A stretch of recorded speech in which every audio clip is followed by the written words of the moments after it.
Good morning everyone, welcome back to my channel ध्रुज English class. यदि आपने BA plus BEd या BSc plus BEd में form डाला है तो इस वीडियो को शुरू से आखिर तक देखिए।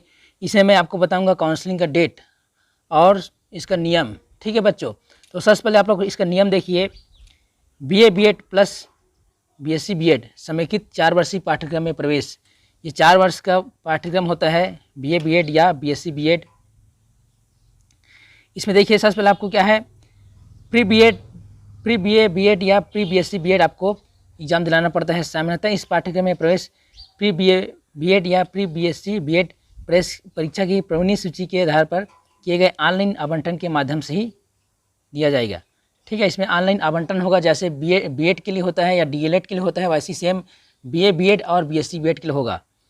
देखिए मूल निवासी के बारे में, राज्य के शासकीय तथा अशासकीय अनुदान प्राप्त महाविद्यालय में इस पाठ्यक्रम की समस्त सीटों पर तथा निजी गैर अनुदान प्राप्त महाविद्यालय में 80% सीटों पर केवल छत्तीसगढ़ के मूल निवासियों को ही प्रवेश दिया जाएगा।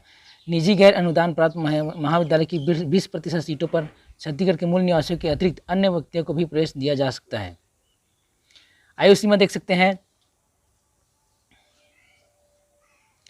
किसी भी ऐसे अभ्यर्थी को प्रवेश नहीं दिया जाएगा जिसने pre BA BEd BSc BEd परीक्षा के 1 वर्ष की 1 जुलाई को अधिकतम आयु 33 वर्ष से अधिक हो गई हो। छत्तीसगढ़ राज्य के अनुसूचित जाति जनजाति तथा अन्य पिछड़ा वर्ग क्रीमी लेयर को छोड़कर एवं संवर्ग के अभ्यर्थियों के लिए अधिकतम आयु में छूट छत्तीसगढ़ शासन सामान्य प्रशासन विभाग द्वारा समय समय पर जारी निर्देशों के अनुरूप होगी। आगे देखिए, बीए बीएड या बीएससी बीएड में प्रवेश के लिए सामान्यतः 3 चरण आवंटन कार्यक्रम आयोजित किया जाएगा। जैसे आपका बीएड और डीएलएड का जो आवंटन कार्यक्रम होगा सेम उसी प्रकार का इसमें भी होगा, 3 चरण में होगा आवंटन कार्यक्रम। इसके बाद भी यदि सीटें रिक्त रहती है तो आवश्यकता अनुसार चौथा एवं 5वां चरण का आवंटन कार्यक्रम आयोजित किया जा सकता है, परंतु 30 सितंबर के बाद कोई प्रवेश प्रक्रिया आयोजित नहीं की जाएगी। आपको ध्यान रखना है 30 सितंबर के बाद कोई भी प्रवेश प्रक्रिया नहीं होगी, तो अगस्त में ही शुरू हो जाएगा। अगस्त के अभी जुलाई में अभी 25 जुलाई के बाद ये जो है आवंटन प्रक्रिया शुरू हो जाएगा। देख सकते हैं आप लोग, अनुदान प्राप्त महाविद्यालय के क्या मतलब होता है। ऐसा महाविद्यालय जिसने कभी भी राज्य शासन के किसी भी प्रकार का अनुदान अथवा चल अचल संपत्ति की कोई सहायता प्राप्त की हो, और गैर अनुदान प्राप्त महाविद्यालय का तात्पर्य भी इसी अनुसार निकाला जाएगा। देखिए, प्री बीएससी बीएड या प्री बीए बीएड में परीक्षा में सम्मिलित होने की अर्हताएँ देख सकते हैं। 4 वर्षीय कोर्स है, इसमें क्या क्या जिनको बीए बीएड में शामिल होना है उनके पास 10+2 का क्या है डिग्री रहना चाहिए किसी भी संकाय में, और कम से कम राष्ट्रीय अध्यापक शिक्षा परिषद द्वारा निर्धारित अंक के साथ उत्तीर्ण होने वाले अभ्यर्थी प्रवेश परीक्षा में बैठने के लिए पात्र हो सकेंगे। वैसे बीएससी बीएड के लिए बायो वाले रहेंगे, ठीक है, बायो और जो मैथ्स वाले हैं वो। इसके बाद देखिए, बीए बीएड बीएससी बीएड में पाठ्यक्रम में सीटों का आरक्षण को आप लोग समझेंगे। जो वर्टिकल आरक्षण है, वर्टिकल यानी कि जैसे कि कैटेगरी वाइज जो आरक्षण मिलता है एसटी एससी ओबीसी को, ये क्या कहलाता है, वर्टिकल आरक्षण। आप लोग देख सकते हो।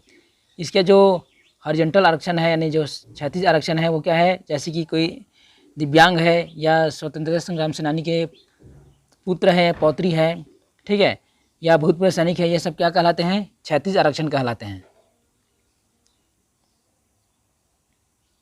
देखिए परीक्षा तो आप लोग दिला चुके हैं इसका प्री बीए बीएड और बीएससी बीएड का।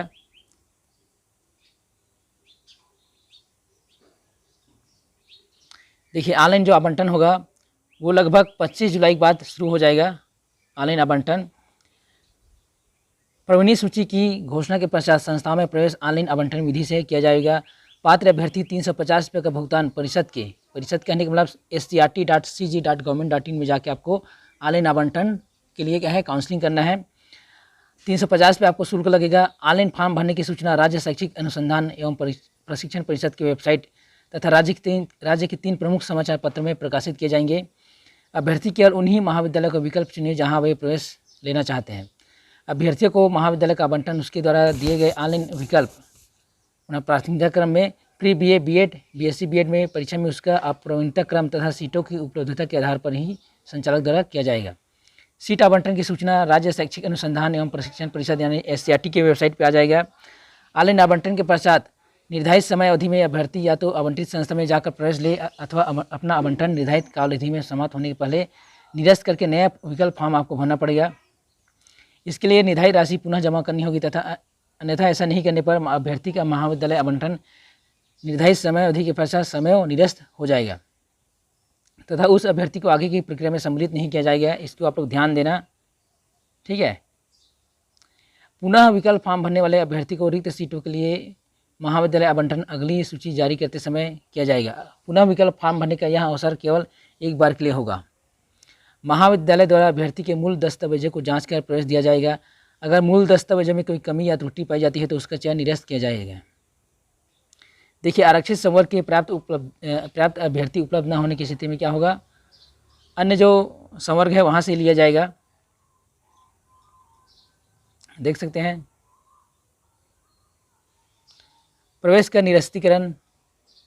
यदि यह पाया जाता है कि अभ्यर्थी के महाविद्यालय में प्रवेश पाने के पीछे किसी झूठी या गलत सूचना का आधार तथा अथवा उसने कोई प्रारंभिक तथ्य छुपाया है तो इसमें भी क्या आपका जो प्रवेश है वो निरस्त हो जाएगा।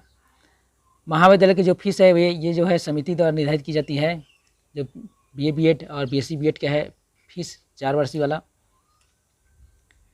ठीक है दोस्तों, आई होप आप लोगों को पूरा वीडियो अच्छा लगा होगा। वीडियो को लाइक कीजिए और जैसे ही काउंसलिंग शुरू होगा मैं आप लोगों को जानकारी दूंगा। तो आप लोग चैनल पर पहली बार आए हैं तो सब्सक्राइब कर लीजिए और बेल आइकन को प्रेस कीजिए ताकि आपको नोटिफिकेशन मिल जाए।